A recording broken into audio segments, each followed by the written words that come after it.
right. Well, thank you all for coming this afternoon. I'm super excited for this panel. We have three rock stars here with us today. And so I'm going to just start by introducing you all to Abhijit Biar from the Adversary Village. Hello, John. Hi. Tell us how you got started in cybersecurity. It's like my full name is Abhijit Biar. Kind of, very hard to pronounce sometimes. Maybe you could call me like Abhi or ABX. That would be much better. With respect to cybersecurity, like I have been doing this job for like last 15 years as a professional job, like mostly into offensive security. Right now, I'm kind of managing offensive security operations for a couple of companies, like how to build offensive security team for your organization, how to run red team operations for your organization, purple teaming, stuff like that.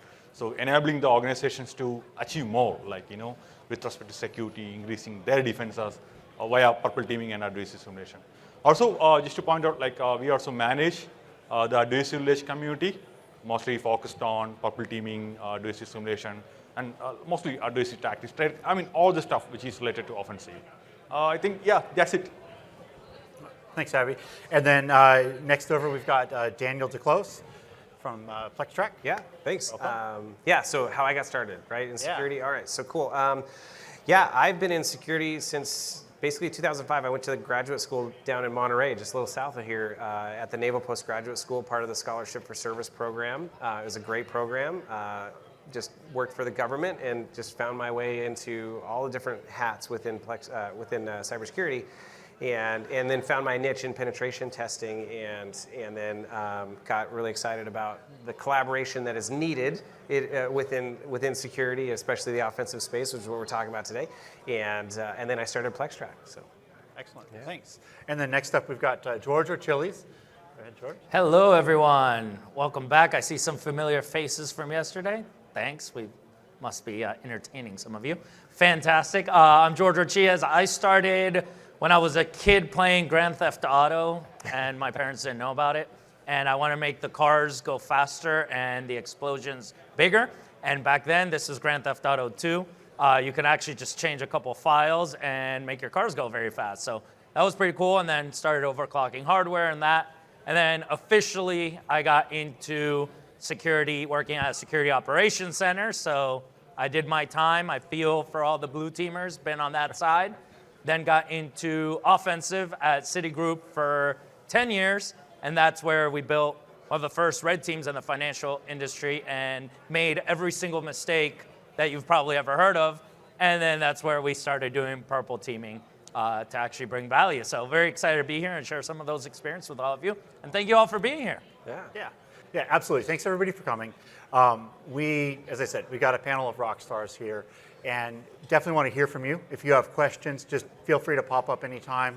Try to go to the microphone so that we can get the recording captured. Definitely take advantage of the time you have with these guys.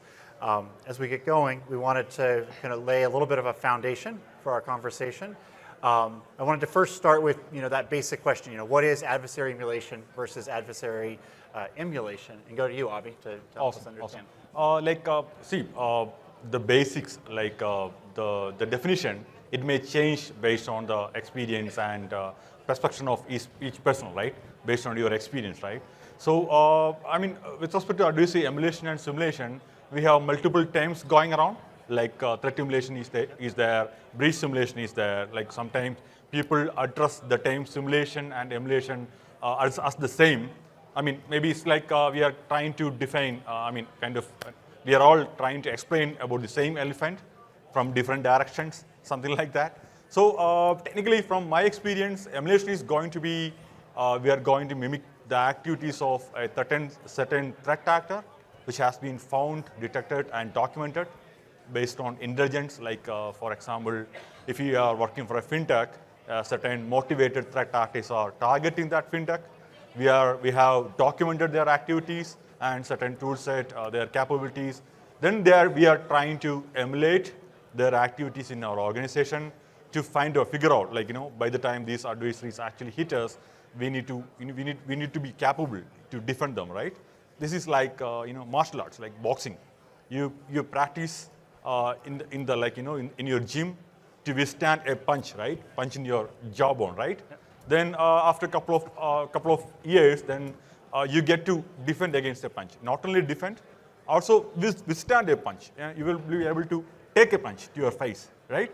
Then after a couple of years of training, then you get in the ring. Then you can actually defend against your opponent. You can defend, you can withstand, you can punch back, right? So that is how it is going to be in kind of like in layman's time. And with respect to simulation, there is kind of, I use the term simulation a lot. It is more aligned with red teaming, right?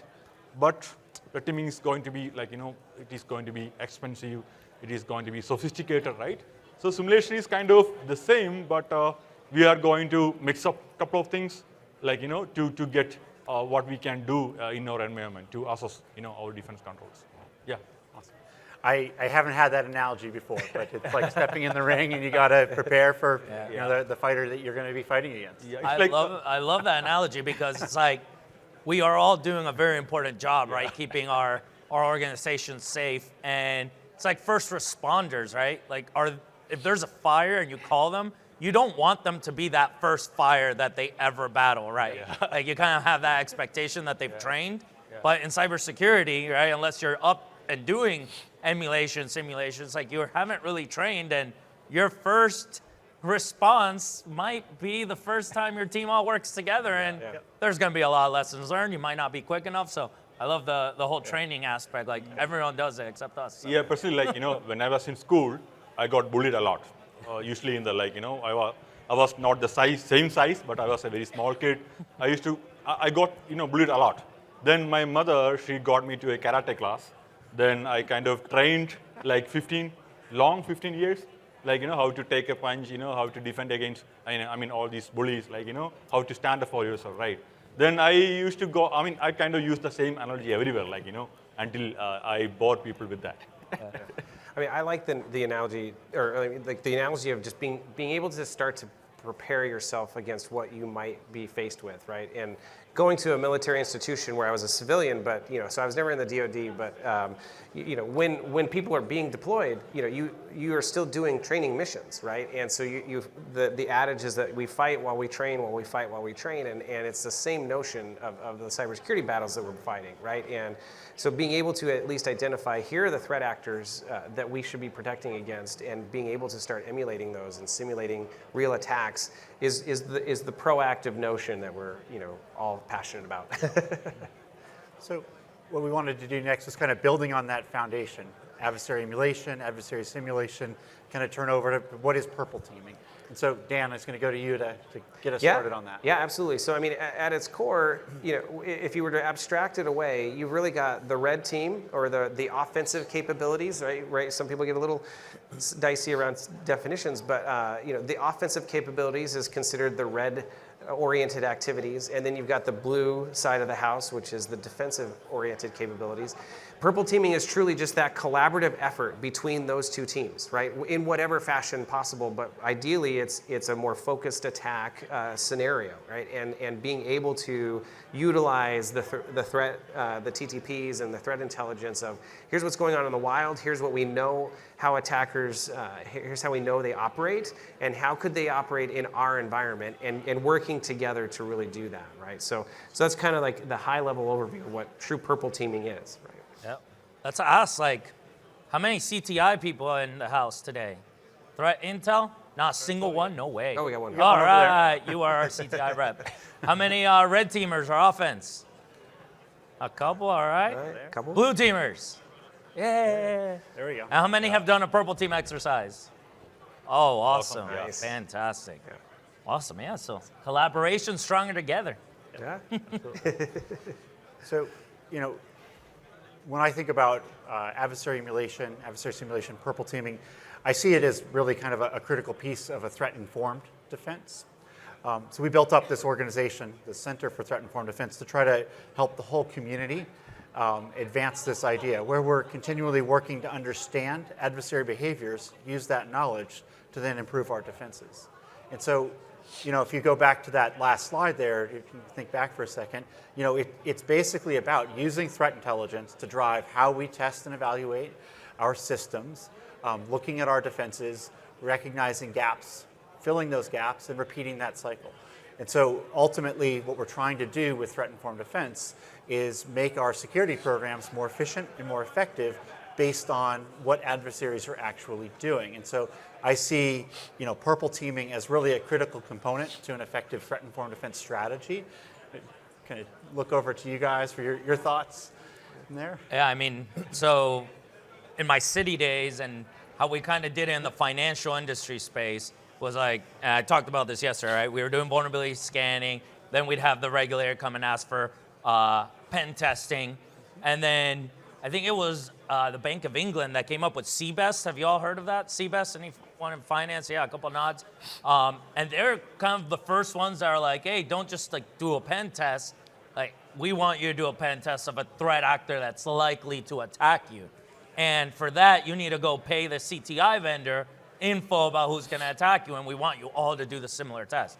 And that's kind of where adversary, I got my sense of adversary emulation at least. Mm-hmm. And by then, attack had already come out. We were using Lockheed Martins before that. And then attack came out with their adversaries' tactics, techniques, and common knowledge. We started thinking about this, and that's, a few years later, this MITRE started coming out with this center of the threat-informed defense. I'm like, yeah, that makes sense, because once we talk about return on investment, you want to tell your chief information security officer that you're defending and that you can stop and that you are resilient against the adversaries that are likely to attack you. Of course, you want to tell them, yeah, we're good across the board. We'll stop every single attack. Has anyone ever said that? No? I think some vendors down there were promising that, but I guess they're not here. That's great. So it's exactly about value, right? It's being able to defend against the threats to you, to your organization. And that's where the whole threat-informed defense, and that's why we like CTI, the one gentleman over there that's representing CTI. That's why we love CTI. We want to use that information, right? What are we defending against? Exactly. Excellent. Well, so what we wanted to do was start off with that foundational background on adversary emulation, threat-informed defense, purple teaming, and then really we have a series of questions that we can go through here with you all.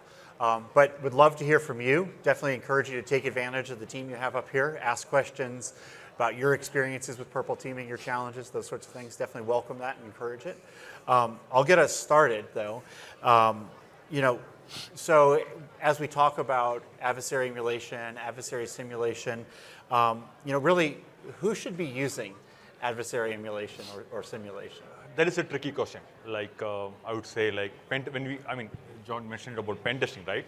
So before in the beginning, only the multi-billionaire, the top MNCs, they were performing pen test and vulnerability assessment. Nowadays, everyone is using that, right? Even the governments. So similar to that, adversary emulation or simulation, not only corporates, also the governments and other industries are also using it. I will tell you something. This is the age of cyber war, right? If there is, I'm not naming anyone, if there is something happening, there will be cyber war. But they are not only attacking government infrastructure, but that is going towards the corporations or companies who are from, who have, based in that country, right?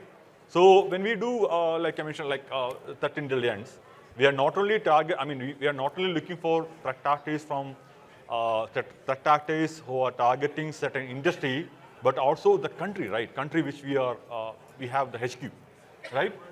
Sometimes they are not only targeting the critical infrastructure, but also the companies who has a base in that country, right? So emulation, that is, I really like the idea of micro emulations, by the way, because most of the company they don't get to sometimes they don't get to create a full simulation scenario. But to start with, we can start with basic things. For example, there is a misconception of maturity in terms of defense. If you have certain tools, you bought an EDR, you have an ELP, you have an EPM, privilege manager, you have web proxies, right? To prevent, all these tools, right? So there is a common misconception that if you have all these tools and a SOC, then you are done, right? But that is not the case. So I have seen many companies which has a certain level of all these products to cover all these segments of their infrastructure. But again, it was purely configured. they did not do a good job. But in such situations, we can provide a lot of value, like, addressing like, how do you find, all these, we have seen the crash test, right? So how do you find out how secure a car is without crashing them, right? But we are not taking that analogy here, but it will help you to simulation or emulation exercises. It will totally help you to understand all of your security tools are working properly. Like, for example, a quick example for a EDR product, way too, a powerful EDR product. But what happens if they haven't enabled, tamper-proof, right? So, we can easily, disable it from the task manager, just close that process, right? So simple misconfiguration. Yeah. So, Abby, you mentioned micro-emulation plans. Just for awareness, just behind you all is the Adversary Sandbox. If you're interested, there's some demonstrations of micro-emulation plans and some other tools that you can go kind of sit down and kind of have a hands-on demonstration, get some exposure to those resources. Yeah. And to add, these are free community tools, Yep. right? So, sometimes Yeah, you just guys to be like, oh, clear, yeah. where can I start? Do I have to buy like a Yeah, breach and right. attack simulation Yeah. solutions? No, you can start with the micro emulations. That's a great place to start. I love those. Also like Atomic Red Team, also another free resource, right? But just get started, Yeah, right? Try it out. One of the things I had put out, and I mentioned in my talk yesterday, was when to do this in an organization, right? Of course, you need to cover your bases, right? Like you have to have a little bit of vulnerability scanning, vulnerability management, right? If you have a million open vulnerabilities that are all exploited, and no EDR and no, Yeah. you're probably already compromised, to be honest. But, right, you have to start somewhere. And the big thing with EDR, and we're going to have a question coming up. I see the hand already. That's fantastic. You're up next. Is that it's detection and response, right? You're going to get a detection at some point. That's fantastic. But does your team know what to do, how to respond to it, how to be resilient to it, how to actually respond to it? It's not going to be automated for you, unfortunately, right? SOAR platforms are a promise I've yet to see actually work out. But yeah.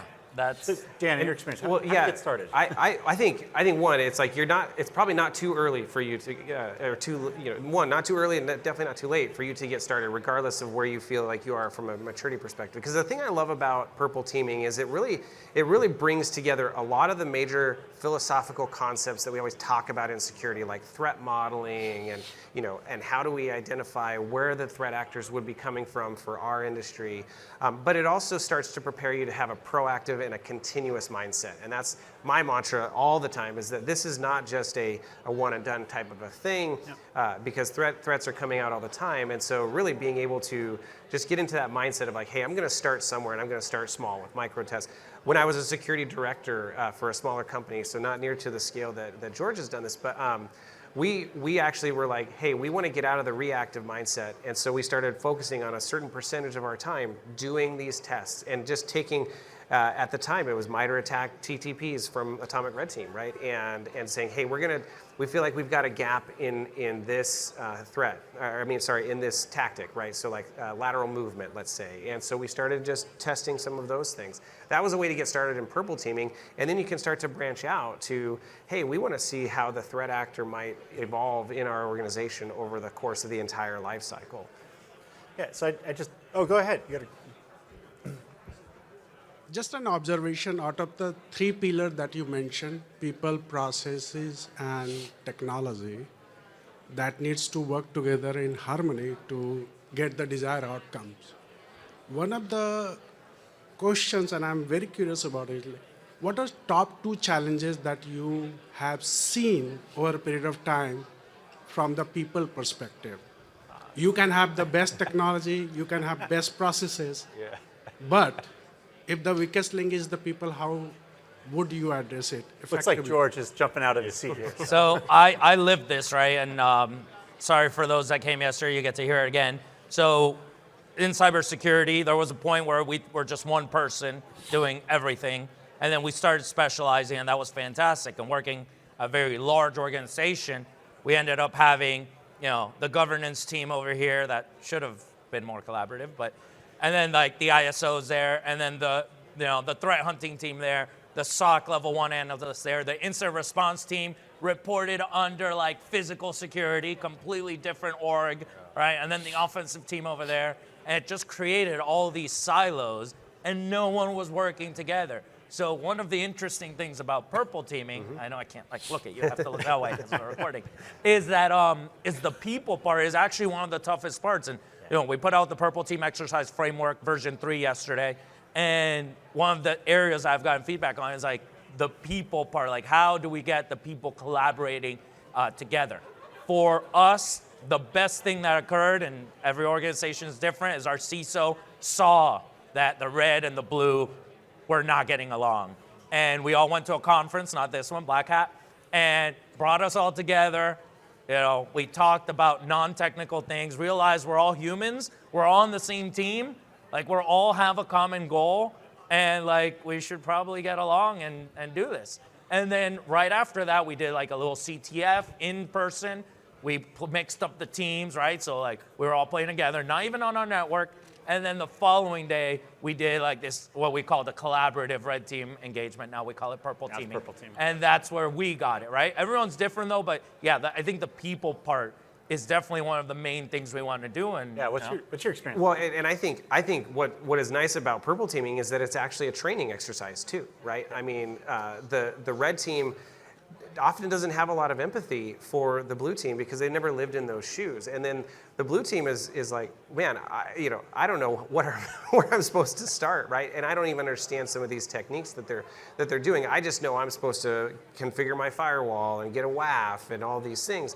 And so it really is it's an eye-opening experience for both teams and truly develops empathy. And then you start seeing people work together like, hey, I know our blue team struggles in this area. I'm going to help, but I'm going to work along with them. And then the blue team may say, hey, we really want you to test in this area of our business because we know we might have some gaps here and we don't know what those are. So I think it's a training opportunity as well. I think Dan and George, kind of to your point, as we had on that slide, it ultimately is a collaboration. And so it's a change in your mindset that we're coming together to ultimately improve our cybersecurity capability as a team. Of course, we have different roles, but we're working together to do that. I see a question there. Yeah. Go ahead. Sure. If you don't have a purple team, where is the good place to start with? Do you actually take some of your red team folks, some of your blue team folk, and call them purple, or do you set up a purple team? Great question. Thank you. I think George is the best person to answer that. all right, so again, yesterday we put out version 3 of the purple team exercise framework because it actually started with purple team exercises.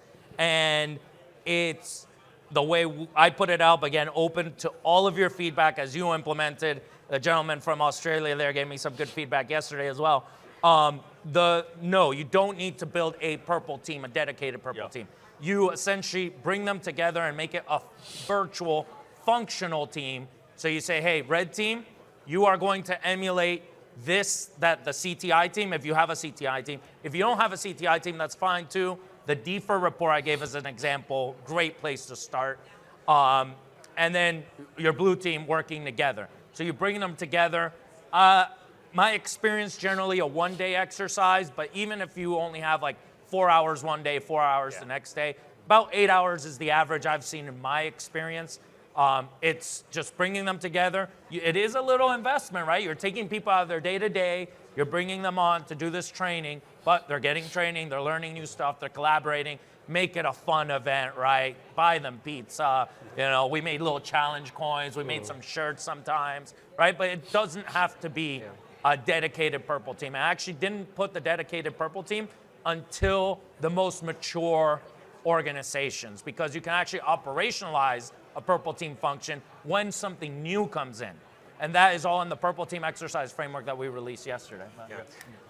I think and I agree, and I think it's also just a mentality and a function, right? It's like it's part of your job.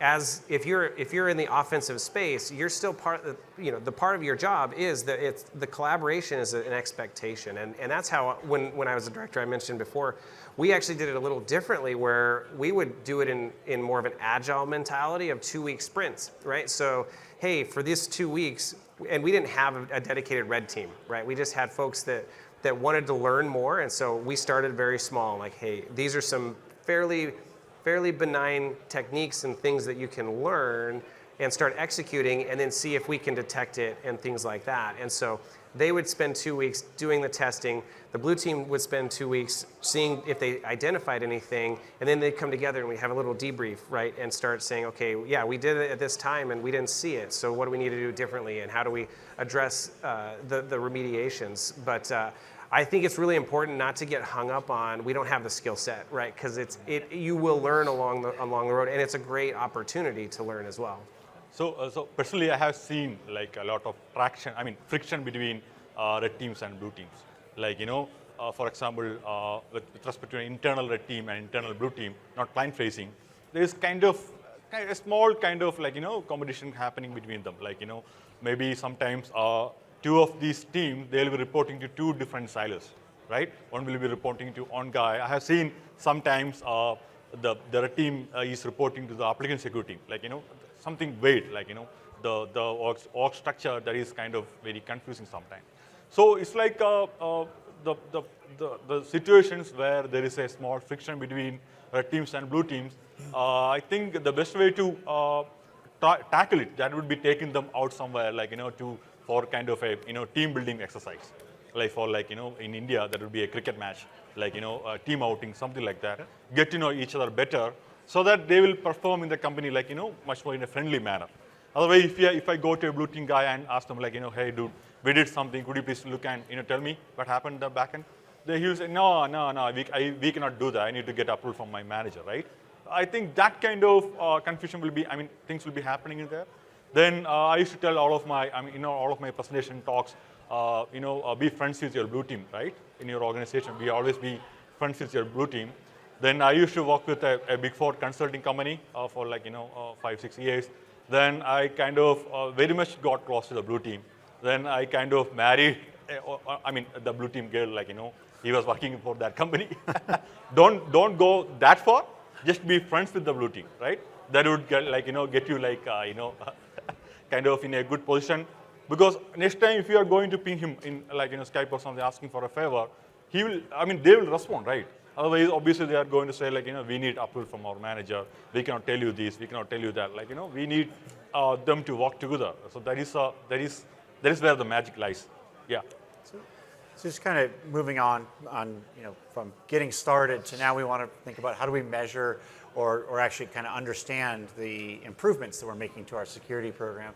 So kind of looking to you, Dan, maybe to get us started with, for a security team that's now starting to use purple teaming as a tool, how can they actually improve the effectiveness of their security program with purple teaming? Yeah, and I think this is a really, when we talk about the ROI and the value, you're starting to show, hey, the controls that we've put in place, the tools that we've purchased, or the technology that we've implemented, the processes that we've put in place, it's really putting them all to the test. And now you have ways to measure them, because you can say, like, we tested these things, we focused on these areas, and here's what was successful or not. So now you have actual metrics, time over time over time, and it could be weekly, like bi-weekly, monthly, whatever, but you now can start showing trends in the actual value of, hey, as we continue to improve, do these tests, we were now able to configure, whatever, like our EDR better. So now these techniques weren't getting caught, and you start to show value over time, right?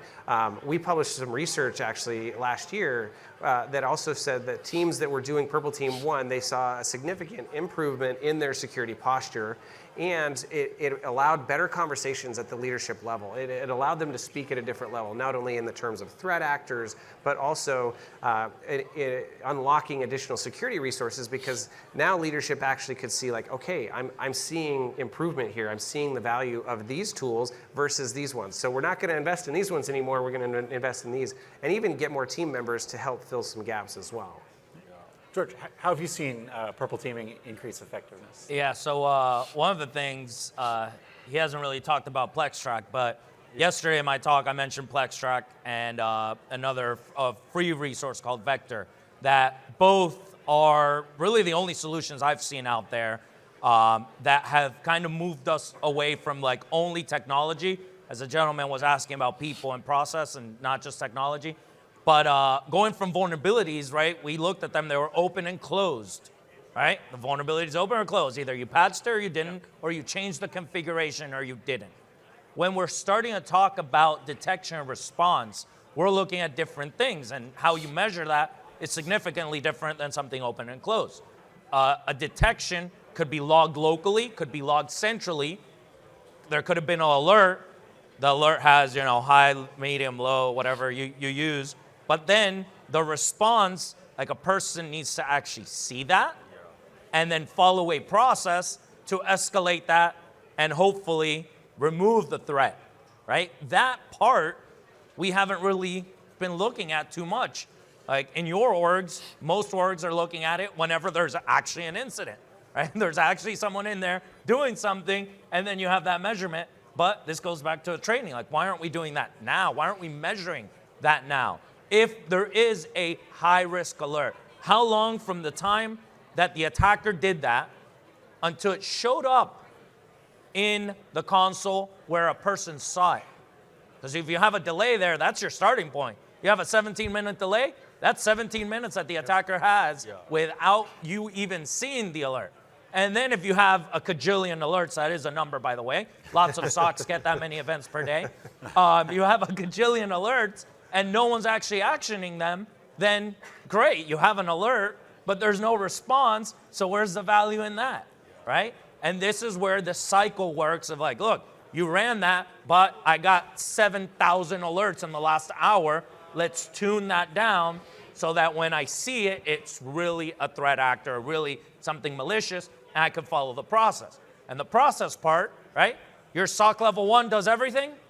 They do incident response 2 and forensics? No, right? Normally you have other teams. Some of you might not have these internally, right? You might have someone on retainer. How long from the SOC level 1 seeing that to them validating it, to getting your incident response team on the ground, to you getting a memory image of that to see what actually happened? How long did that take? Can you answer that right now? Those are the metrics we talk about when we talk about red teaming and purple teaming, as opposed to our traditional vulnerability management, which we seem to have down pretty well, right? Well, so I think that's one of the huge values of purple teaming is, as you said, you start to have these measures and metrics that you can track. And so it gives you this ability to actually measure your progress over time and be able to show and report up to leadership how our security program is maturing and becoming more effective over time. Right. Well, and I think just to tap into that a little bit more is like the mean time to detection and mean time to response are two very common metrics, especially on the reactive side. But correct me if I'm wrong, I'm not as much on the blue team side anymore, but that's more of a forensic exercise to really kind of determine, well, when did this attack start and how long did it take for us to detect it and then respond, right? The detection and response is easier to measure, but you don't necessarily know when they hit the button and attack, right? With purple teaming exercises, the red team knows exactly when they hit that button, right? And now you have a much more fine-tuned metric around how long is it actually taking to detect this. It's like the purple team, like kind of help us to fine-tune the process. Like for example, like George mentioned, from SOC alert 1 to 2, like what is the time between like an incident happened, maybe the SOC level 1 analyst maybe. They didn't take it seriously, like, or they reported that to their reporting person, like, bit later, some incident happened. I mean, for example, for a red teamer, if they get into your network, it will not take much time for them to, like, laterally move and make damage, like, if the data, like, make damage. So it's the purple team exercises, they kind of help us to fine tune our process, not only technology, our process, like, for example, incident happened. When are you going to inform the head of your department? Like, the moment you get the alert, or like, after you followed a certain process for, certain level and for a certain time, then you, this not, I mean, this getting out of your control, how do you decide that it is getting out of my control? Like, some threat actor is asking for ransom. Should I say no, or should I contact someone? Like, all these things needs to be like documented. Like, if something happens out of the blue, then people are like, oh man, yeah, okay, you are going to take care of the alert. Like, I don't know what to do. Like, I'm going to faint. Like, this is not well documented, right? I mean, if something happened, I have seen that. Like, I have seen like people literally like not fainting, but they get like tensed up, right? Because some service accounts are there for like a decade, and one day someone got in, and within minutes they got in the data center, and we don't know. I mean, they don't know what to do. Like, how should I deal with this situation? What is the process? How do I? Who is leading the incident response? Who is he reporting to? Like, because all these silos are there. Like maybe the CISO is handling a certain part of the department. Some other directories. He mentioned like physical security team is handling the incident response. Like, it's kind of a silo, but the continuous or uniform.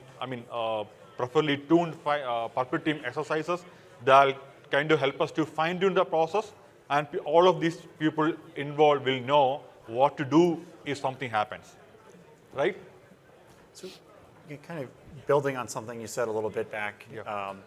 We all have relatively sophisticated security capabilities in our environments, and oftentimes those capabilities aren't necessarily configured right. It might be an amazing security stack you have, but if it's not installed and configured properly, managed properly, it's just not going to be very effective. How does purple teaming help us with that? We can start small. For example, let's say you have certain antivirus in your corporate environment. Like, if you're managing IT infrastructure, all of these companies are having antivirus, right? Mm-hmm. So there are very, very small emulation plans available to start small and assess the effectiveness of your antivirus. You bought a certain corporate antivirus product. I'm not talking about EDR, the first line of defense, antivirus, right? So how do you know you are utilizing that product at the maximum level? Is it only detecting, you paid a certain amount?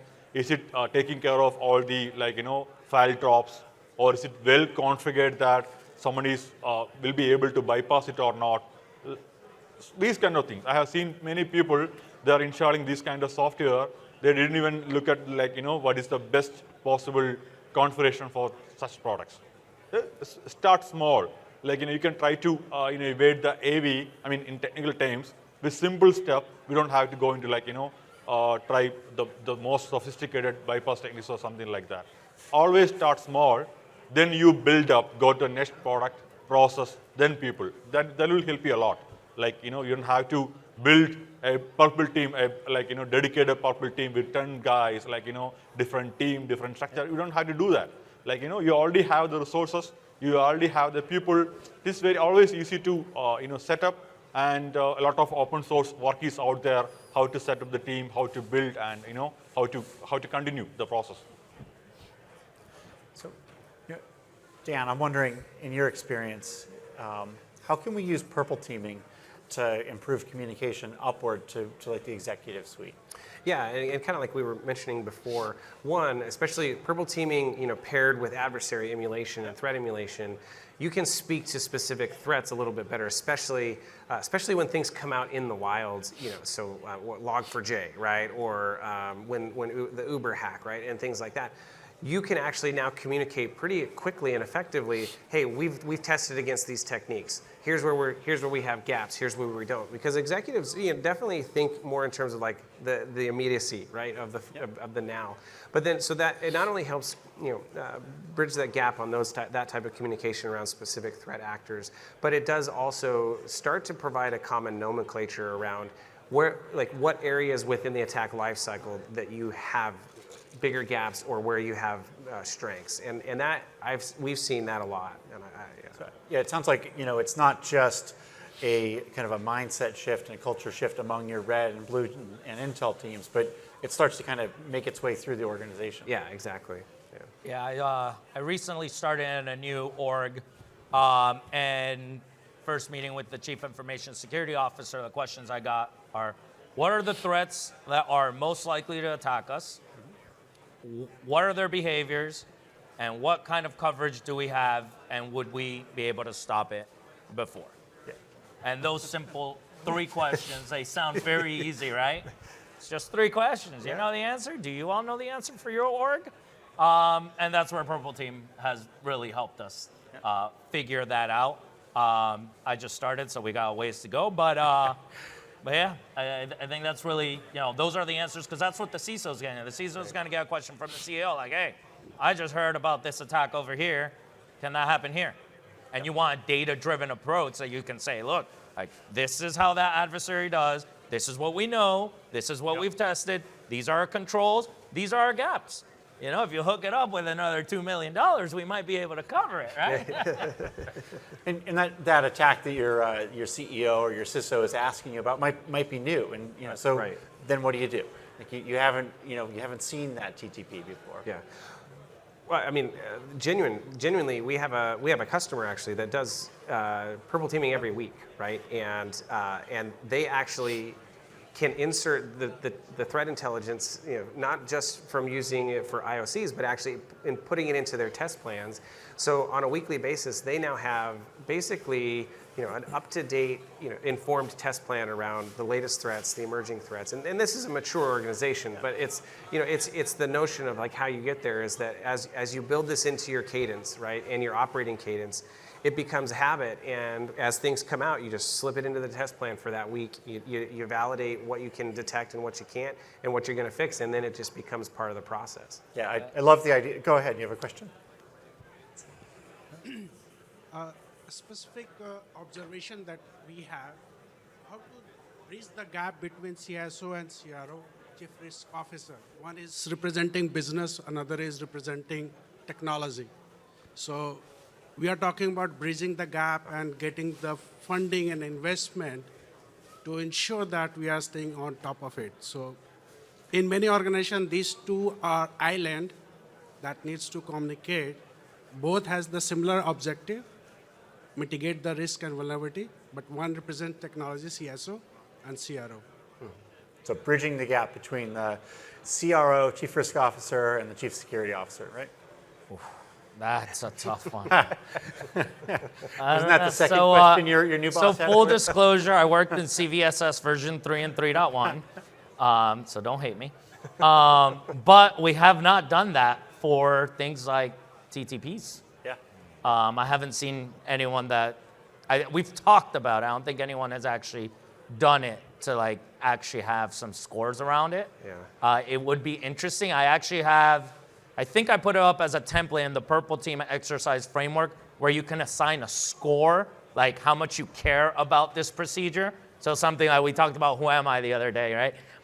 Like, yeah, everyone can run Who Am I. Maybe it's like I have a 25% care about this, but like, process injection, like I definitely want to detect that. So that's 100%.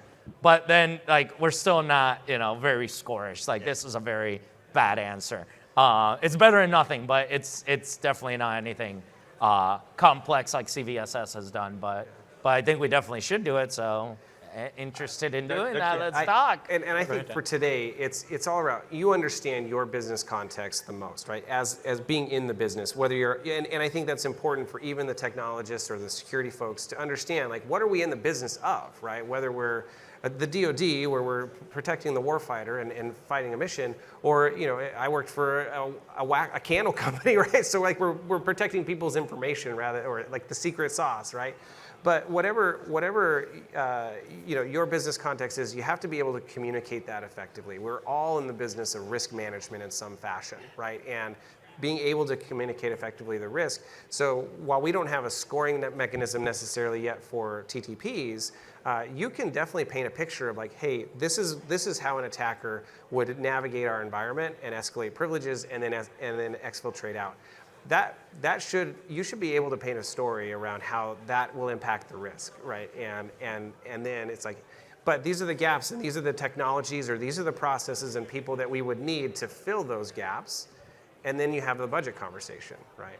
That's kind of a tricky situation because when we take the pen testing report to the management, they always have this scoring, right? Like based on CVSS, like starting from low to critical or high, right? So if we do a simulation exercise or purple teaming and taking that report to the management, obviously they will be asking you like what is the severity of this situation? Do you have a score? I mean, is it critical? Is it high? Something like that. Like how do we come up with a standardized scoring for such exercises and the gaps? How do we provide certain scoring value to a gap? Is it high? Should we use high critical, or how does it work? So we did something like, kind of crazy, like we kind of assessed each gap, then try to understand kind of a new scoring method, like try to understand based on the organization, their existing security controls, gaps, and compensating control. For example, if we don't have a certain control to defend a certain attack, then we will be looking for compensating controls. Like, even if they manage to exploit that, how far they can go. Is there any compensating control available? Like something like, can they go to the next network segment, or can they go to somewhere like sensitive, something like that. So based on that, like existing security controls, gaps, and compensating control, what kind of compensating controls which we can add there without investing more money into procuring a new security tool, something like. But this will change based on each organization. This is not universal. But kind of it would be nice, like like George mentioned, if you could get a standard like something like CVSS globally accepted, that would be really cool. Yeah. You have a question? Yeah, I'd be interested to hear your thoughts on how you articulate upwards the concept of, say, detection, technique, coverage versus capability. So PowerShell, command line, hundreds of different ways of executing that. If you have one detection rule for a very specific PowerShell technique, how do you then articulate we've got some capability in this area, but we don't necessarily have complete coverage, and making people aware of the difference of that nuance? So we don't have 100% coverage of MITRE ATT&CK? Everybody does, right? All right, so I'm laughing because we just had this conversation. yeah, we just talked about yesterday. it. So the answer is not easy, but TTPs are three different things, right? Tactics, techniques, and procedures. The gentleman just asked about technique, PowerShell. T1059.001? Did I get that right? Oh my God, why do I know these by heart? This is terrible. Great example of a technique that can have thousands of procedures. And you can't just tell me that you have, detection, which also define that word, of PowerShell, right? So I like using, and actually MITRE ATT&CK and their evals has a better terminology in my opinion. For example, they use the word telemetry. That means that you have something logged, right? Which you need as a data source, right? To even start having this conversation about detection. But then you can run, a PowerShell script that, was logged, but did it actually have an alert?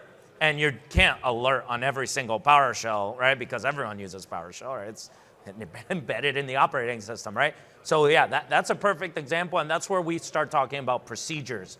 And do we start building an inventory of procedures? How many are we gonna have? Like, it's gonna be 20,000 is the number we threw out yesterday, but is that something that we need to do to really get down to the fine grain? Will the CTI, our CTI guy left, will our CTI vendors actually provide us procedures and not just MITRE ATT&CK technique mappings? Like, it's cool, this threat actor used PowerShell. Like, that is not helpful at all. At all, I'm sorry. Like, what did they do with the PowerShell, right? What was it? So, yeah, I think we need to get and start talking more about the procedure level. And, of course, we're practitioners, we deep dive. We're gonna use TTPs, but like tactics and techniques were for high level communication. If we're down in the trenches, we need to talk about procedures. And I think, in lieu of that giant procedure library, though, I think it's really important to kind of step away from the attack matrix that's, red and green. It's not a binary, right?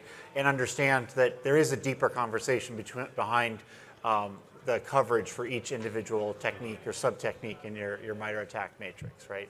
And so, of course, today we're not going to be able for all techniques to have that simple way to kind of quantify my percent of coverage.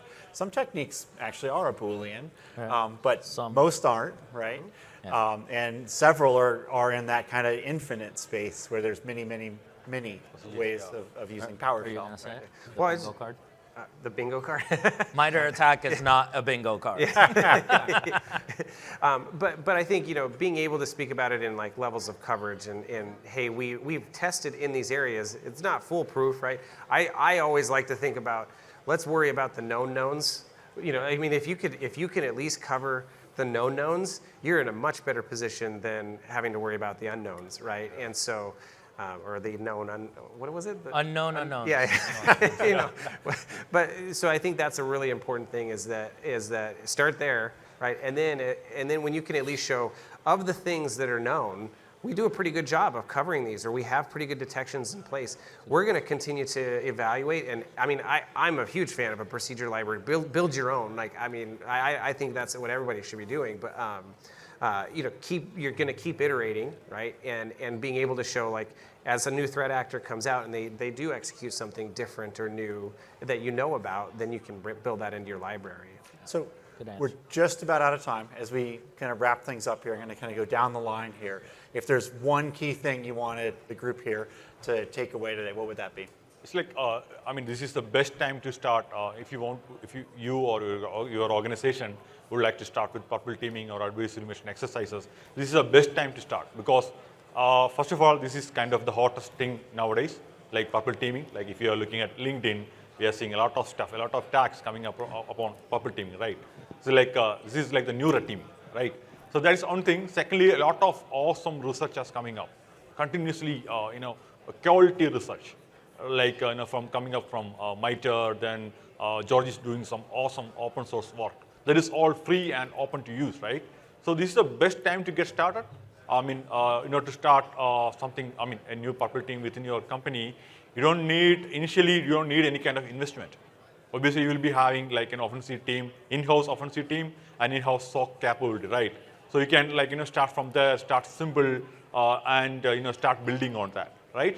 You don't need to you know, start building the castle on there, right? You can build. I mean, you can go to, like, you know, build block by block and, you know, get to a kind of a good maturity level within maybe 12 months or something like that. Dan, what do you think? I think just getting started is really important, and being able to understand that this is a mindset shift. This is a paradigm shift in how you operate. And I will continue to preach on the operational cadence is vital to this, to success. Doing it on a regular basis shifts you out of the mindset of being on the more reactive side to the proactive side. Purple team is all about collaboration, working together. Just pick up the phone, start talking to the people in your org. You're in the same team, working together, a common goal. And of course, like the RSA theme this year, we are stronger together. Yeah. All right.